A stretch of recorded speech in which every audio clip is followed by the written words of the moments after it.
ஒரு முறை வெள்ளைக்காரன் பெரிய மருதையும் சின்ன மருதையும் கூப்பிட்டு மிரட்டுறாங்க.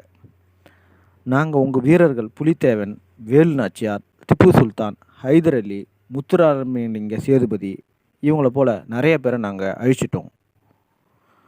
மீண்டும் உங்களுக்கு எப்படி தைரியமும் துணிச்சலும் வந்தது எங்களை எதிர்க்கிறதுக்கு அப்படின்னு கேட்டாங்க.